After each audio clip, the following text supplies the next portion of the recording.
Di tengah gejolak geopolitik yang terasa semakin panas, sebuah kejadian besar di Asia Tenggara tiba-tiba menggemparkan dunia. Peristiwa ini bukan hanya membuka topeng kebijakan luar negeri Amerika Serikat, tetapi juga memperlihatkan bagaimana Indonesia berdiri teguh ketika sebuah kekuatan besar mencoba mengatur langkah kita. Inilah cerita tentang tawaran yang oleh banyak pengamat disebut sebagai pil beracun dari Washington. Dan bagaimana Indonesia menjadi negara yang berani berkata tidak. Sebuah penolakan yang membuat Amerika terperangah dan dunia kembali menoleh ke kawasan ini. Sejak tahun 2017, saat AS secara resmi menempatkan China sebagai rival strategis utama, seluruh manuver Washington berubah arah. Baik itu kebijakan ekonomi, langkah diplomatik, hingga strategi militernya, semuanya diarahkan untuk mencegah, menekan, bahkan menghambat kebangkitan Beijing. Ini sudah bukan persaingan biasa, tetapi pertarungan mempertahankan posisi sebagai penguasa tatanan global. Namun setelah bertahan-tahan menekan, hasilnya jauh dari harapan. Ekonomi Cina tetap tumbuh. Pengaruhnya justru semakin kuat, terutama di Asia Tenggara. Dan disinilah AS menghadapi masalah besar. Kawasan ini tidak lagi bisa dikendalikan seperti era sebelumnya. ASEAN kini menjadi simpul ekonomi yang terhubung erat dengan Cina. Infrastruktur, manufaktur, investasi energi, teknologi digital, semuanya sudah terjalin sangat dalam. Bahkan transaksi lintas negara, e-commerce, hingga rantai pasok manufaktur kini banyak bergantung pada ekosistem Cina. Dalam kondisi seperti itu, menaikkan tarif atau melakukan tekanan ekonomi tidak cukup bagi Amerika. Selama ASEAN tetap menjadi mitra utama Cina, strategi pengepungan ekonomi Washington akan selalu bocor.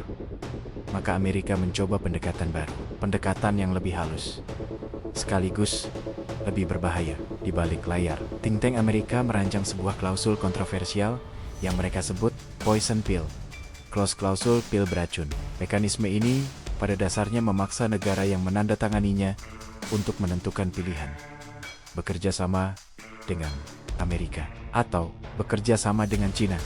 Tidak boleh keduanya. Di dokumen resmi, mereka menyebutnya sebagai perlindungan kepentingan nasional Amerika. Tetapi ketika dibaca secara detail, terlihat jelas bahwa klausul ini adalah alat tekanan sepihak. Intinya sederhana: jika suatu negara menjalin kerjasama ekonomi atau teknologi dengan pihak yang dianggap mengancam kepentingan AS, maka Washington berhak membatalkan perjanjian kapanpun tanpa negosiasi. Dan meski tidak menyebut Cina secara langsung, semua orang tahu siapa yang sedang mereka bidik. Model klausul yang sama sebelumnya digunakan dalam perjanjian USMCA dengan Kanada dan Meksiko untuk menghambat hubungan dagang mereka dengan Cina. Kini pola itu dicoba dikapi dan ditempelkan ke Asia Tenggara. Amerika menawarkan akses pasar sebagai iming-iming, tetapi di baliknya tersimpan ancaman. Satu langkah terlalu dekat ke Cina, dan semua akses bisa dicabut dalam hitungan hari. Malaysia dan Kamboja akhirnya menerima klausul tersebut, sebagian karena ketergantungan mereka terhadap pasar Amerika. Namun, drama sebenarnya terjadi ketika tawaran itu diarahkan ke Indonesia.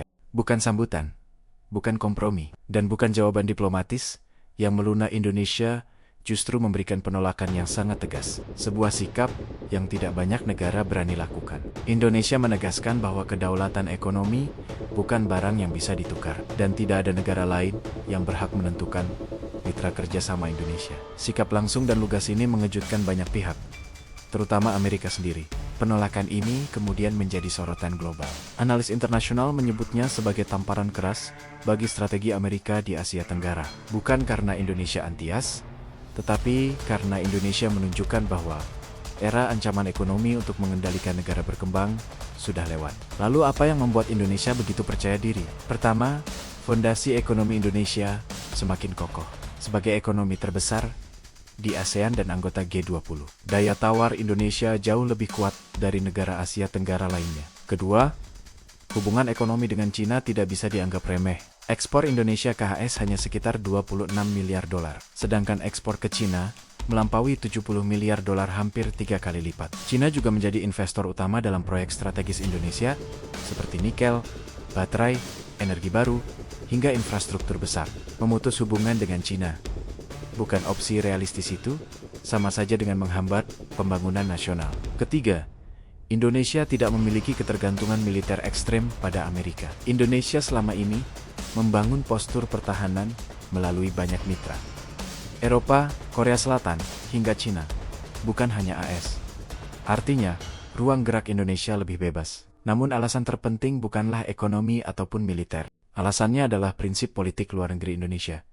Bebas aktif, sebuah doktrin yang menegaskan bahwa Indonesia tidak berpihak pada blok manapun dan mengambil keputusan berdasarkan kepentingan nasional. Ketika Amerika datang membawa klausul pil beracun itu, Indonesia langsung melihat potensi ancamannya terhadap kedaulatan jangka panjang. Dan Indonesia memilih berdiri tegap. Keputusan ini bukan sekadar langkah diplomatik, tetapi juga pesan moral bagi dunia. Pesan bahwa hubungan internasional hanya bisa berjalan sehat ketika didasarkan pada kesetaraan, bukan tekanan atau ancaman.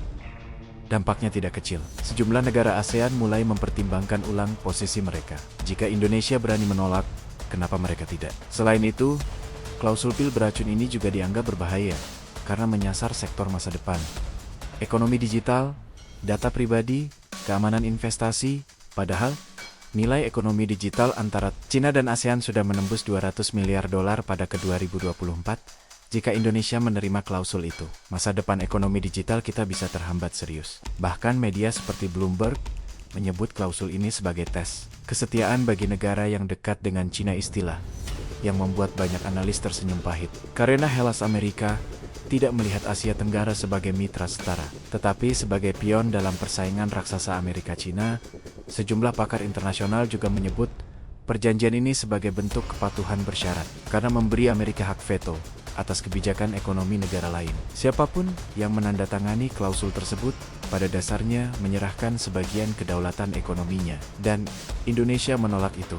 Inilah titik balik. Dunia melihat bagaimana sebuah negara berkembang mampu menggagalkan tekanan negara adikuasa. Asia Tenggara kini memasuki babak baru, dan Indonesia berada di posisi penting sebagai penggeraknya. Amerika harus menerima kenyataan bahwa strategi tekanan lama tidak lagi ampuh di kawasan ini. Dan Indonesia telah menunjukkan bahwa kedaulatan, sekali diganggu, tidak bisa dinegosiasikan.